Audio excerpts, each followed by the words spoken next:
Ja, det er Ja, goddag, mit navn er Ole. Nu skal du høre. Jeg var nede og købte fyrværkeri forleden dag. Og så lovede de, der var beskyttelsesbriller, men dem kan jeg ikke finde. De har vist fået forkert nummer, tror jeg. Ja, jeg har fået forkert. Jeg har ikke fået de beskyttelsesbriller med, jeg skulle have med. Jamen, jeg har ingen beskyttelsesbriller. Jeg er slagter. Har du en slagter? Nej, jeg er sgu slagter. Nej, men nu skal du... Hvem skulle du have fat i? Jamen, jeg skulle have fat i fyrværkerimester nede på det gamle osteri. For det første, så mangler der nogle kineser, og for det andet, så mangler der nogle beskyttelsesbriller. Jeg synes, det er lidt for dårligt, når man har givet så mange penge for det. Det ved jeg ikke, altså. Jeg handler ikke med fyrværkeri. Jeg har da købt fyrværkeri. Jamen, jeg har ikke sådan noget.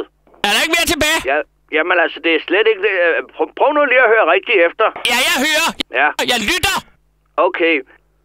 Det er en slagterforretning, du ringer til. En slagterforretning? Yes. Så har jeg jo fået forkert nummer. Ja, det har du jo. Det kan ikke nytte noget, Jamen, det skulle du have sagt fra starten. Hør nu her. Hallo? Ja. Du er der stadig. Men det vil sige, der er altså ikke noget krudt her. Det er ikke andet, end hvis jeg tager min havlbøsse og skyder med, så er der... Ellers er der ikke noget krudt her. Jeg går på jagt med en bøsse. Hvad hedder han? Hvad ved du? Ved du hvad? Prøv nu lige at skrue op på dit høreapparat eller på din telefon. Hallo? Ja. Undskyld. Hvad skal vi gøre med det der fyrværkeri? Ja, det ved jeg sgu ikke. Find det nummer, hvor du har købt det på. Jamen, er det ikke her? Nej, det er ikke. Er det der? Ja. Jeg har fået forkert, åbenbart. Jamen, har du ikke forstået, det er en slagterforretning, du har ringet til? En slagter? Ja. Skal der ikke have nogen slagter? Jeg skal have fyrværkerimesteren. Ja, det ved jeg sgu ikke, hvorhenne. Jamen, hvorfor tager du den så, når jeg ringer til fyrværkerimesteren? Hold kæft, du ringer ikke til fyrværkerimesteren. Du ringer på mit nummer. Hallo? Ja.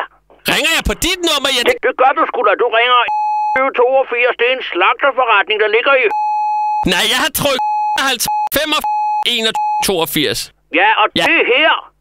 Du sagde 82. Ja, 60, 82. Nej. Ja, det er... Jeg troede meget, man trykkede 82, så kommer man til slagteren. Nej, det gør man ikke. Man skal sgu da have alle 8 numre, ikke? Ja. Jamen, det er helt ravruskende forkert, du. Så se, du har fået kigget ordentligt efter. Det her, det er forkert nummer, du ringer til. Er det forkert? Yes, og hold så op med at ringe mere. Jamen, det skulle du da have sagt. Det har jeg sgu da prøvet at sige til dig hele tiden. Jeg har hele tiden sagt, det er en slagter, og du finder ud af noget helt andet. Har du forstået det, ikke? Jo, men jeg skulle bare bytte det fyrværkeri, og der er ingen beskyttelsesbriller i. Det er jo det, der er det farlige. Jamen, hør nu her. Det er stadigvæk en slagter, du taler med, og jeg har sgu ikke noget med dit fyrværkeri og alt det der at gøre. Er det en slagter? Ja, nu har jeg sagt det til dig 4 gange. Har du ikke fundet ud af det, så prøv at gøre det. Farvel. Hallo? Ja, farvel, sagde jeg. Er det en slagter? Ja, det har jeg sagt til dig 10 gange nu. Jeg skulle også have noget krudt. Det kan du sgu da ikke hos en slagter. Farvel, sagde jeg. Hallo?